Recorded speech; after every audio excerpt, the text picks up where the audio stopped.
Billionaire's disguise. Sandra Chen pressed her forehead against the cold glass of her office window, watching the evening rain transform the city lights below into watercolor streaks. 29 floors down, people rushed home to lovers, families, someone waiting. She had a corner office, a six-figure salary, and an apartment that echoed with emptiness. Her phone buzzed. Another dating app match. She swiped without looking. Working late again? Her assistant, Marie, appeared at the doorway, coat already on. Just finishing up. Sandra forced a smile. Have a good weekend. You know what you need? Marie didn't wait for an answer. To get out there. Stop looking for Mr. Perfect on those apps and actually meet someone real. Sandra laughed, but it came out hollow. Real men don't exist in this city. They see the job title, the car, the condo, and they either run away intimidated or stick around for the wrong reasons. Maybe you're looking in the wrong places. Marie winked and disappeared. If you want to see how a chance encounter changes everything, like this story and drop a comment below. Your support keeps these stories coming. ***. The coffee shop wasn't Sandra's usual spot. She'd walked past the little café 100 times without noticing it, always too busy rushing to her regular overpriced chain. But this Saturday morning, something made her stop. Maybe it was the handwritten sign in the window. Everyone deserves good coffee. The interior smelled like cinnamon and old books. Mismatched furniture crowded the small space, and soft jazz played from an ancient radio. Sandra ordered a cappuccino and found a corner table, pulling out her laptop. "Excuse me, miss?" She looked up. A man stood beside her table, holding a battered notebook. His clothes were worn, jeans with frayed hems, a faded flannel shirt, scuffed boots. His dark hair was slightly too long, curling at the collar. But his eyes caught her attention. Warm brown, intelligent, kind. "I'm sorry to bother you," he said, his voice gentle. "But you're in my spot." Sandra glanced around the half-empty cafe, then back at him, eyebrow raised. "Your spot?" A slow smile spread across his face. "Okay, that sounded weird. I just mean I come here every Saturday morning and I always sit at this table. By the window. It has the best light for writing." He held up his notebook sheepishly. Old habits. Something about his earnestness disarmed her. Sandra found herself smiling back. "Are you a writer?" "Trying to be. Mostly I'm a dreamer who works odd jobs and writes terrible poetry." He shifted his weight, looking suddenly uncertain. "Look, I shouldn't have bothered you. You were here first. I'll just sit down," Sandra heard herself say. "I could use the company." His face lit up. "Really? I'm Kingsley, by the way." "Sandra." They shook hands and she noticed his were calloused, the hands of someone who worked with them. He set down his chipped mug, black coffee, no fancy additions, and opened his notebook. For a while they sat in comfortable silence, her typing, him writing. "What do you do?" he asked eventually. "When you're not conquering the world on that laptop?" Sandra hesitated. Usually, she'd launch into her title, her company, her accomplishments. But something made her hold back. "I work in marketing. It pays the bills." She deflected. "What kind of poetry do you write?" Kingsley laughed. "The kind that will never pay any bills. Mostly I write about people. The stories we tell ourselves, the masks we wear." He paused. "Do you ever feel like everyone in this city is pretending to be someone they're not?" The question struck something deep. "Every single day." "Yeah." He took a sip of coffee. "Me too." They talked until Sandra's cappuccino went cold. Kingsley told her about growing up in a small town, dreaming of the city. About taking night classes while working construction during the day. About wanting to capture real human connection in his writing, but feeling like he'd come to a place where everyone was too busy performing their lives to actually live them. Sandra told him about the pressure of success, about dates with men who calculated her net worth before they calculated compatibility, about feeling like a resume instead of a person. "Maybe that's why I like this place," Kingsley said, gesturing around the shabby cafe. "No one's trying to impress anyone. You can just be." When Sandra finally checked her watch, 3 hours had vanished. "I should go. I have a thing." She didn't. She had nothing but an empty apartment and a fridge full of takeout containers. "Would you want to do this again?" Kingsley asked quickly.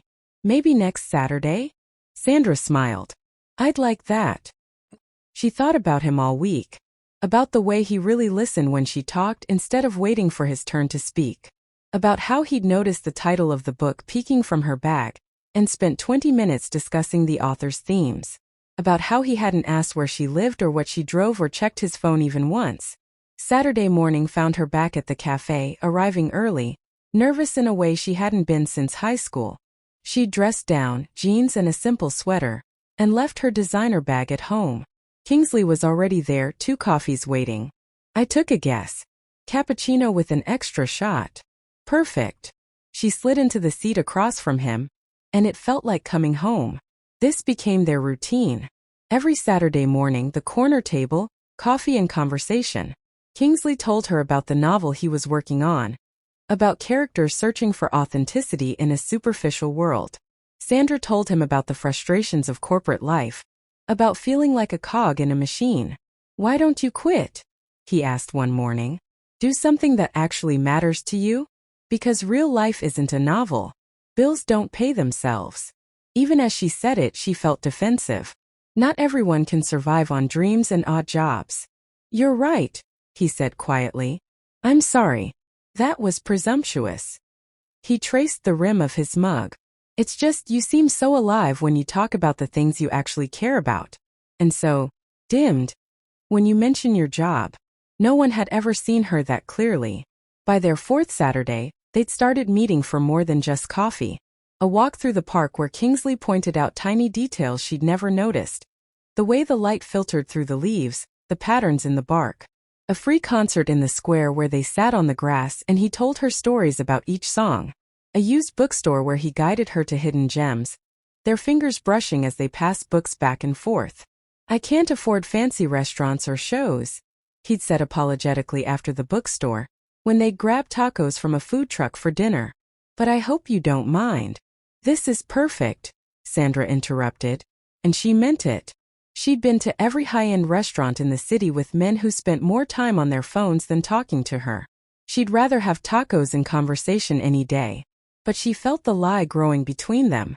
He thought she was just another office worker scraping by. She'd let him believe it, had even exaggerated her money struggles to match his reality. Every time he suggested something free or cheap, she felt a twist of guilt. And yet, she couldn't bring herself to tell him. For the first time in years, someone really saw her, not her bank account, not her title, not her car. Just her. So when do we get to meet this mystery man? Marie cornered her on Monday morning. You've been glowing for weeks. He's not a mystery. We're just friends. Friends who make you smile at your phone every 5 minutes? Please. Marie perched on Sandra's desk. What's he like? Sandra searched for words. Real.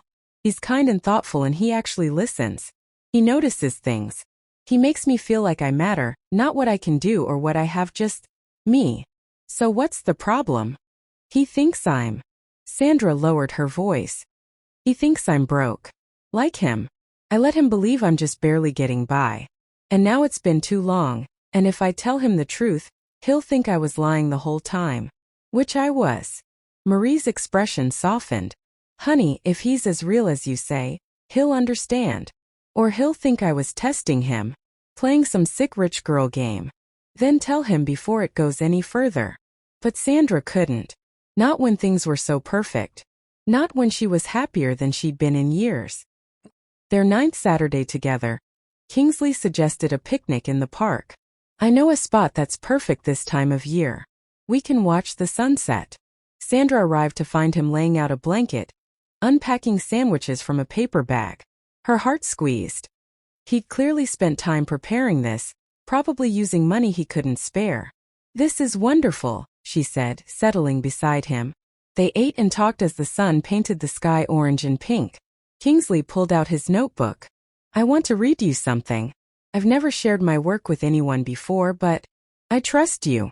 He read a poem about masks and truth, about finding authenticity in a world of facades, about a woman who taught him that real beauty lived in quiet moments, in genuine laughter, in eyes that truly saw you.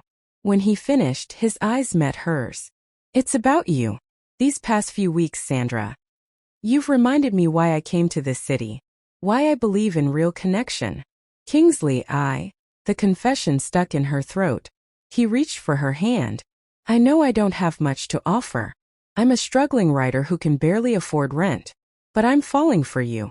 And I needed you to know, even if you don't feel the same way. Sandra's heart raced. She should tell him. Right now. But the words wouldn't come. Instead, she leaned forward and kissed him. It was perfect. It was a lie.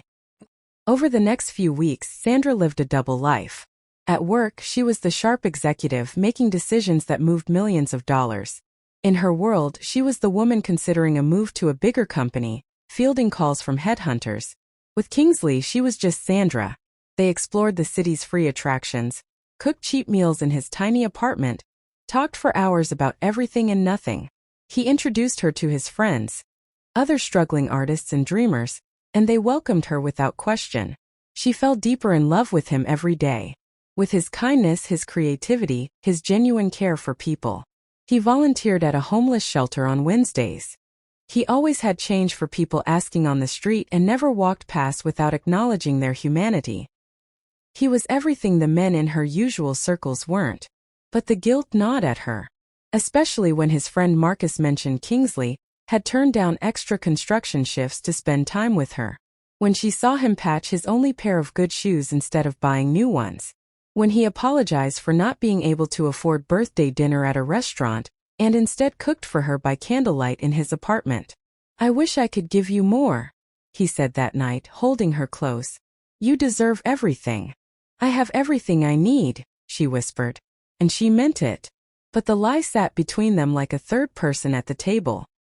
The unraveling began with a business magazine. Sandra and Kingsley were browsing a newsstand when he picked up a business journal, laughing. Look at this. Top 30 under 30. The young executives shaping tomorrow. Can you imagine caring about that kind of thing? Sandra's blood went cold. Her photo was in that issue. A full-page spread about her recent promotion. What kind of person bases their whole identity on their job title? Kingsley continued, flipping pages. I mean, good for them, I guess. But I'll take real life over corner offices any day. She should have told him then.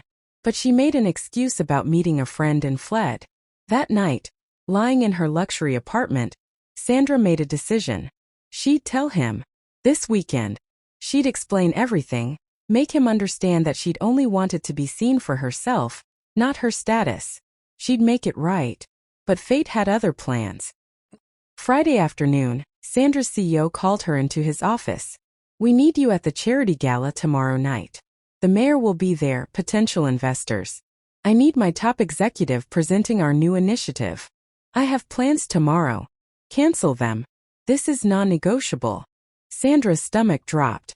The gala, the biggest social event of the season, where she'd be photographed, quoted in the society pages, where everyone who was anyone would see her in her element, designer gown, expensive jewelry, the whole package.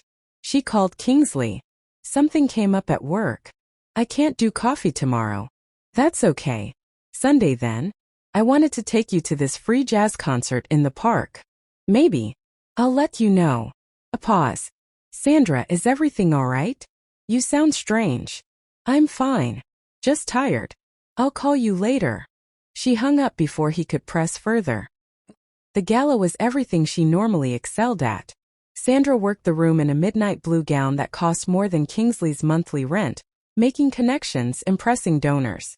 Several people congratulated her on the magazine feature. A board member introduced her as one of our rising stars. She should have felt triumphant. Instead, she felt hollow. At the bar, waiting for champagne, she sensed someone watching her. She turned and her heart stopped. Kingsley stood 20 feet away in a server's uniform, carrying a tray of hors d'oeuvres. His face had gone pale, his expression one of confused betrayal. Their eyes met across the glittering crowd.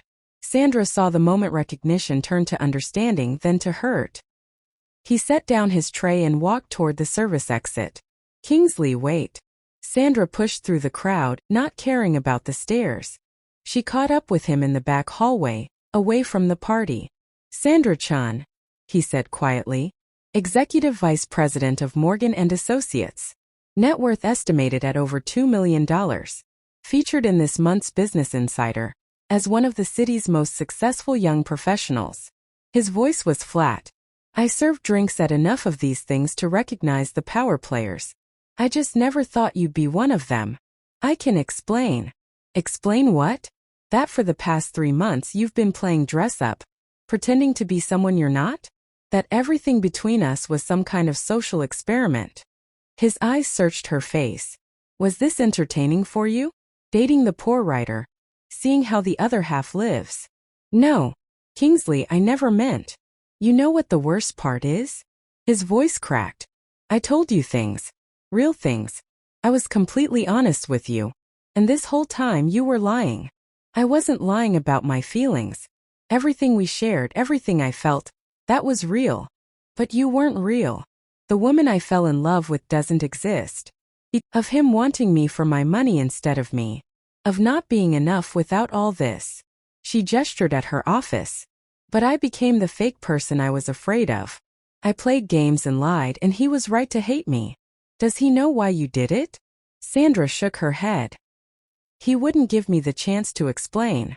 Then make him listen. It took Sandra 3 days to find where Kingsley worked construction. She showed up at the site at lunch break, overdressed in her work clothes among the dust and machinery. Kingsley, she called out. Please. 5 minutes. That's all I ask. He turned, and for a moment she thought he'd walk away.